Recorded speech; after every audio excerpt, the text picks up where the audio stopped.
गांव का नाम था धर्मपुर।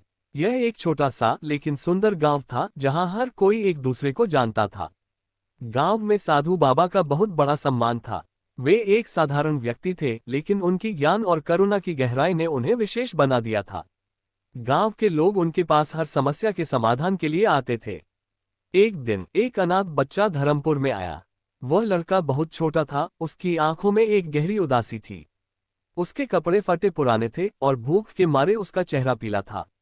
गांव के लोग उसे देखकर हंसते और उसे भिखारी समझते हुए दूर भगा देते। कोई भी उसकी मदद करने के लिए आगे नहीं आया। लेकिन साधु बाबा ने उसे देखा। बाबा ने उस बच्चे को अपने पास बुलाया। बेटा, तुम क्यों अकेले हो? उन्होंने पूछा। मेरे माता पिता नहीं हैं, बच्चे ने आंखों में आंसू भरते हुए कहा। मैं कहीं और नहीं जा सकता, सब लोग मुझे भगा देते हैं। साधु बाबा ने उस बच्चे को अपने पास बिठाया और कहा, तुम्हारे पास कुछ नहीं है, लेकिन तुम्हारे भीतर एक अनमोल आत्मा है, इसे पहचानो। बाबा ने बच्चे को अपने साथ रखा और उसे अपने जीवन का ज्ञान सिखाने लगे। पहले तो बच्चा संकोच में था, लेकिन बाबा की बातों में एक जादू था। उन्होंने बच्चे को सिखाया कि कैसे वह अपने भीतर की ताकत को पहचान सकता है। साधु बाबा की शिक्षाएं सच्चाई, करुणा और सेवा पर आधारित थीं।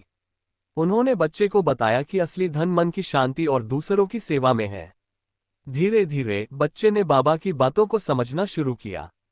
बाबा के साथ रहते हुए बच्चे ने न केवल ज्ञान प्राप्त किया, बल्कि गांव के लोगों के प्रति भी एक नई दृष्टि विकसित की। उसने देखा कि लोग अपने स्वार्थ में इतने लिप्त थे कि वे दूसरों की जरूरतों को समझ नहीं पा रहे थे। इसने उसे और भी प्रेरित किया। साधु बाबा ने बच्चे को शिक्षा देने के लिए उसे पढ़ाई के लिए भी भेजा। बच्चे ने मेहनत की और पढ़ाई में अच्छा किया। गांव के स्कूल में उसका नाम होने लगा। धीरे धीरे गांव के लोग उसकी प्रतिभा को पहचानने लगे। एक दिन गांव में एक बड़ा त्योहार मनाया जा रहा था। साधु बाबा ने बच्चे से कहा, आज का दिन खास है, इस अवसर पर तुम गांव वालों के लिए कुछ विशेष करो। बच्चा सोचने लगा। उसने सोचा कि वह गांव वालों के लिए क्या कर सकता है। तभी उसे एक विचार आया। उसने गांव के सभी लोगों को एकत्र किया और कहा, मैं चाहता हूं कि हम सब मिलकर इस त्योहार को एक दूसरे के साथ बांटें। हम सब मिलकर खाने पीने की व्यवस्था करें और सभी को आमंत्रित करें। बच्चा सोचने लगा। उसने सोचा कि वह गांव वालों के लिए क्या कर सकता है। तभी उसे एक विचार आया। उसने गांव के सभी लोगों को एकत्र किया और कहा, मैं चाहता हूं कि हम सब मिलकर इस त्योहार को एक दूसरे के साथ बांटें। हम सब मिलकर खाने पीने की व्यवस्था करें और सभी को आमंत्रित करें। गांव के लोग हैरान थे। पहले तो उन्होंने उस पर विश्वास नहीं किया, लेकिन धीरे धीरे वे उसकी बातों में आने लगे। उन्होंने अपनी अपनी तरफ से मदद की। कुछ ने खाने के लिए सामग्री दी, कुछ ने सजावट की। त्योहार का दिन आया। गांव में हर जगह खुशियां थीं। लोग एक दूसरे के साथ बैठकर भोजन कर रहे थे, हंस रहे थे और मजे कर रहे थे।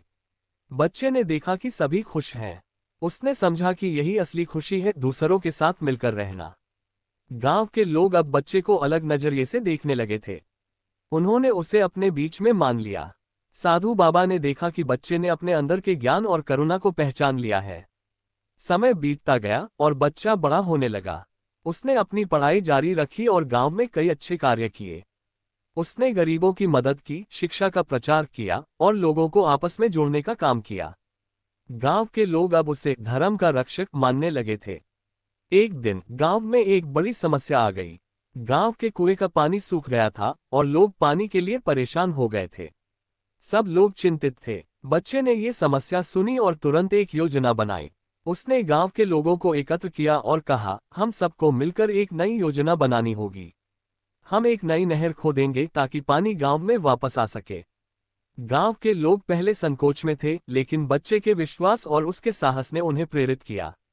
उन्होंने बच्चे का साथ दिया। सभी मिलकर मेहनत करने लगे। कुछ ही दिनों में उन्होंने नहर खोदने का काम पूरा किया और गांव का कुआं फिर से भरने लगा। गांव के लोग अब बच्चे की बहुत प्रशंसा कर रहे थे। उन्होंने समझा कि अगर हम सब मिलकर काम करें तो किसी भी समस्या का हल निकल सकता है। साधु बाबा ने इस समय सोचा कि उनकी शिक्षा ने सही फल दिया है। वर्षों बाद जब बच्चे ने बड़ा होकर एक सफल व्यक्ति बन गया, तो वह गांव के मुखिया के रूप में चुना गया। उसने हमेशा धर्म और सत्य के मार्ग पर चलने का प्रण लिया। गांव के लोग अब उसे केवल एक नेता नहीं, बल्कि एक गुरु के रूप में मानने लगे थे। उसने अपने जीवन में जो कुछ भी सीखा था उसे साझा किया और गांव को एक नई दिशा दी। इस कहानी से हमें ये सीख मिलती है कि हर व्यक्ति में एक अनमोल आत्मा होती है। हमें कभी भी दूसरों का अपमान नहीं करना चाहिए, चाहे उनकी स्थिति कैसी भी हो। जो सच्चाई, करुणा और सेवा का मार्ग अपनाता है वह न केवल खुद को बल्कि समाज को भी बेहतर बनाता है। इस प्रकार साधु बाबा और अनाथ बच्चे की कहानी ने गांव के लोगों को ये सिखाया कि एकता में शक्ति है और सच्चा धन हमारे कर्मों में है।